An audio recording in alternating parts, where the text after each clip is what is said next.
ஓம் ஸ்ரீ குருபியோ நமக. ஓம் ஸ்ரீ மகா பெரியவா சரணம். டிசம்பர் 28 சனிக்கிழமை நாளைய தினம் சனி மகா பிரதோஷம்.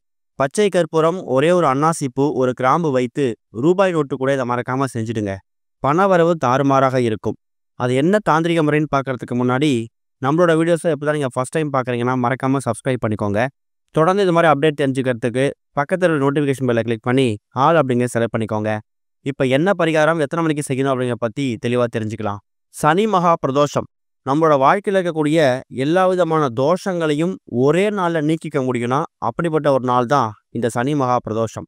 இது வரைக்கும் வாழ்க்கையில் சிவபெருமான் வழிபாட்டுக்கு பெருசாக முக்கியத்துவம் கொடுத்ததில்லை, அது போக பிரதோஷ வழிபாடு செஞ்சதில்லை அப்படிங்கிற எல்லாருக்கும் இந்த ஒரு சனி பிரதோஷம் அப்படிங்கிறது ஒரு மாற்று வழி அப்படின்னே சொல்லலாம். ஏன்னா இந்த சனி மகா பிரதோஷம் வர அன்னைக்கு எல்லா விதமான தெய்வங்களோட சக்திகளும் ரொம்ப அதிகமாக இருக்கும். அதுலேயும் குறிப்பாக சிவபெருமானை வழிபடுறவங்களுக்கு அவங்க என்ன வரன் கேட்குறாங்களோ அந்த வரன் அப்படியே கிடைக்கும் அப்படிங்கிறது தான் இந்த சனி பிரதோஷத்தோட ஒரு பெரிய மகிமையே. சனி பிரதோஷமே இவ்வளோ மகிமை, அப்பேற்பட்ட சனி பிரதோஷம் மார்கழி மாதத்தில் வருதுன்னா அப்படிப்பட்ட ஒரு நாள் திரும்ப வருமா அப்படிங்கிறது ஒரு கேள்வி தான். சனி பிரதோஷம் அப்படிங்கிறது வருடத்தில் இருக்கக்கூடிய 12 மாதங்களில் ஏதாவது ஒரு 3-4 மாதங்கள் வந்துடும். ஆனால் மார்கழி மாதத்தில் சனி மகா பிரதோஷம் வருது அப்படின்னா அப்படிப்பட்ட ஒரு நாள் நம்ம தவற விடக்கூடாது.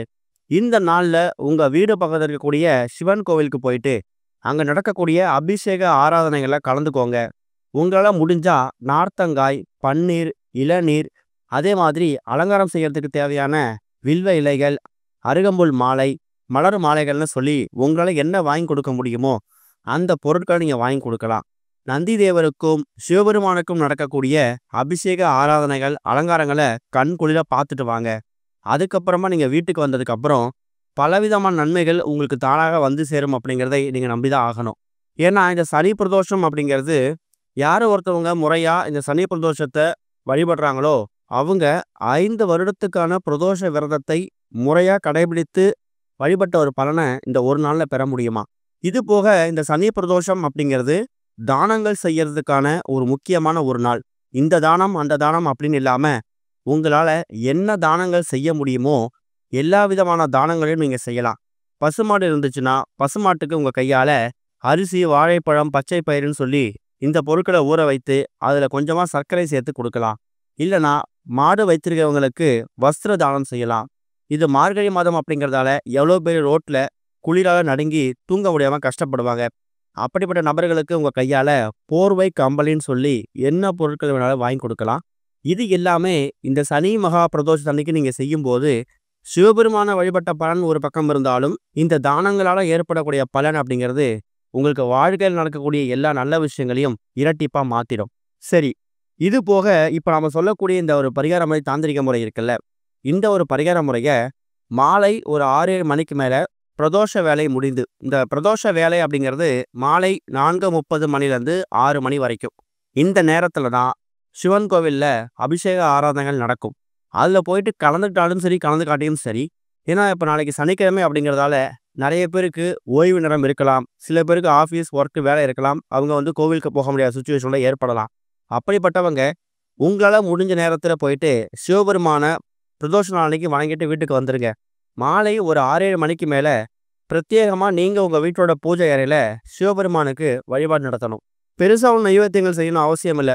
சின்னதாக ஒரு கல்கண்டோ, சர்க்கரை பொங்கலோ, கேசரியோ, இல்லை என்ன முடியுதோ அந்த பொருட்களை சிவபெருமானுக்கு நைவேத்தியமாக செஞ்சு வச்சு படைச்சிட்டு, சிவபெருமானோட ஃபோட்டோஸில் இருந்துச்சுன்னா அதுக்கு பூக்களால் அலங்காரம் செஞ்சு ஒரு சின்னதாக தீபம் ஏற்றி வழிபாடு நடத்திடுங்க.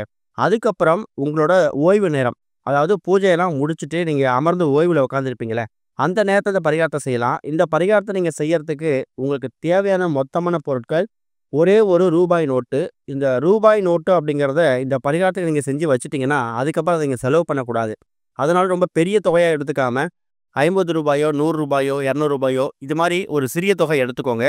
ரூபாய் நோட்டு எடுத்துக்கணும், அவ்வளவுதான் கணக்கு. அதுக்கப்புறமா ஒரே ஒரு துண்டு பச்சை கற்பூரம், ஒரே ஒரு துண்டு கிராம்பு, அடுத்ததாக ஒரே ஒரு அன்னாசி பூ. பச்சை கற்பூரம் ஏன் இந்த இடத்துல பயன்படுத்துகிறோன்னா, நாளைய தினம் சனிக்கிழமை பெருமாளுக்கு உகந்த ஒரு நாள். அதே நேரம் பெருமாளுக்கு உகந்த மார்கழி மாதத்தில் வரக்கூடிய சனி பிரதோஷம். இந்த பச்சை கற்பூரம் அப்படிங்கிறது தெய்வீகத்தன்மை கொண்ட ஒரு பொருள். இந்த பச்சை கற்பூர வாசனை எங்கெல்லாம் இருக்கோ அங்கெல்லாம் மகாவிஷ்ணு வாசம் செய்வார். மகாவிஷ்ணு வாசம் செய்யக்கூடிய இடத்துல மகாலட்சுமி தாயார் தானா வந்துருவாங்க. மகாலட்சுமி தாயார் ஒரு இடத்துக்கு வந்துட்டாங்கன்னா, அங்க எந்த விதமான செல்வ செழிப்புக்கும் பஞ்சம் இல்லாத நிம்மதியான வாழ்க்கை இருக்குமா. அதனால ஒரே ஒரு துண்டு பச்சை கற்பூரம் எடுத்துக்கோங்க. கிராம்பு அப்படிங்கிறதும் மகாலட்சுமி தாயார் வாசம் செய்யக்கூடிய ஒரு பொருள். அடுத்தது அந்த அன்னாசி பூ அப்படிங்கிறது வசீகரத்தை ஏற்படுத்தக்கூடிய ஒரு பொருள். வசியத்தன்மை இருக்கக்கூடிய ஒரு பொருள் தான் இந்த அன்னாசி பூ. அதாவது எந்த ஒரு பொருளையும் தன் பக்கம் வசியம் பண்றதுக்கான ஒரு அற்புதமான ஒரு பொருள் இந்த அன்னாசி பூ. உதாரணத்துக்கு உங்க வீட்டோட அரிசி பானையில சின்னதா ஒரு கவர்ல ஒரே ஒரு அன்னாசி பூவை போட்டு அந்த அரிசி பானையில போட்டுட்டீங்கன்னா, உங்க வீட்டுக்குள்ள இருக்கக்கூடிய அரிசி பானையில அரிசி அப்படிங்கிறது வறண்டு போகவே போகாதாம். எந்த அளவுக்கு தீருதோ அதை விட இரட்டிப்பான மடங்கு அரிசி பானையில அரிசி வந்து சேர்ந்துருமா. அதே ஒரு பரிகாரத்துக்காக தான். அதாவது இருக்கக்கூடிய பொருட்களை நம்ம கையை விட்டு போகாம பன்மடங்கு பெருக செய்யறதுக்கான ஒரு பொருள் இந்த அன்னாசி பூ. இப்படி 3 முக்கியமான பொருட்களையும் ஒரே ஒரு ரூபாய் நோட்டை எடுத்துட்டீங்க. பூஜை அறையில சின்னதா ஒரு தட்டுல ஒரு ரூபாய் நோட்டை பரப்பி வச்சு, அதுல ஒரே ஒரு துண்டு பச்சை கற்பூரம், ஒரு துண்டு கிராம்பு, ஒரு துண்டு அன்னாசி பூ 3த்தையும் வைத்துட்டு, சிவபெருமானையும் மகாவிஷ்ணுவையும் மகாலட்சுமி தாயாரையும் மனசார வேண்டிக்கிட்டு, உங்க வீட்டில் இருக்கக்கூடிய பணம் பன்மடங்கு பெருகணும், வீண் விரயம் வீண் செலவு அப்படிங்கிறது தவிர்க்கப்படணும்னு சொல்லி மனசார வேண்டிக்கோங்க. அதுக்கப்புறமா உங்களோட அன்றாட வேலை பார்க்கலாம். பிரதோஷ தினத்து அன்னைக்கோ இல்லை பிரதோஷ வேலை முடிஞ்சு மறுநாளோ என்றைக்காவது, அது உங்கள் விருப்பம் தான். முடிஞ்சா பிரதோஷத்து அன்னைக்கே பண்ணிடுங்க. அந்த ரூபாய் நோட்டையும் 3 பொருட்கள் வைத்திருக்கீங்களா, பச்சை கற்பூரம், கிராம்பு, ஒரே ஒரு துண்டு அன்னாசி பூ, அது 3த்தையும் ஒரு கவரில் போட்டு இல்லை ஒரு பேப்பரில் வச்சு 4ஆக மடித்து உங்கள் வீட்டோட பீரோ, லாக்கர், கல்லாப்பெட்டின்னு சொல்லக்கூடிய பணப்புழக்கம் அதிகமாக இருக்கக்கூடிய இடத்துல கொண்டு போயிட்டு அதை வச்சுடுங்க. முடிஞ்சா இப்போ ஜிப்லா கவரே விற்கிது, அந்த கவரில் போட்டு ஜிப் போட்டு மூடிட்டு நீங்கள் பத்திரமா பீரோவில் கொண்டு போய் வச்சிடலாம். வெள்ளி மற்றும் செவ்வாய்க்கிழமைகள்லையும் மாதத்தில் 2 முறை வரக்கூடிய பிரதோஷ நேரங்கள்லையும் நீங்கள் அந்த கவரில் வச்சிருக்கக்கூடிய அந்த பொருட்களுக்கு தூப தீபம் காமிக்கணும். அது உள்ளே போட்டக்கூடிய பொருட்கள் அவ்வளோ சீக்கிரம் கெட்டு போகக்கூடாத பொருட்கள் தான், கெட்டு போகாத பொருட்கள் தான். 3 மாதத்துக்கு 6 மாதத்துக்கு ஒரு முறை அதில் இருக்கக்கூடிய பொருட்கள் வீணாக போயிருந்தால் மட்டும் பழைய பொருட்களை எடுத்து அப்புறப்படுத்தி கால்பாளத்தில் விட்டுட்டு, மறுபடியும் எடுத்த ரூபாய் நோட்டையும் பச்சை கற்பூரம், கிராம்பு, அப்புறம் ஒரே ஒரு அன்னாசி பூவை சிவபெருமான் ஃபோட்டோஸில் இருந்துச்சுன்னா அதை பாதத்தில் வச்சு எடுத்துட்டு திரும்பவும் அதை ஜிப்லா கவர் வச்சு மூடிடுங்க. இவ்வளவுதான் இந்த பரிகாரம்.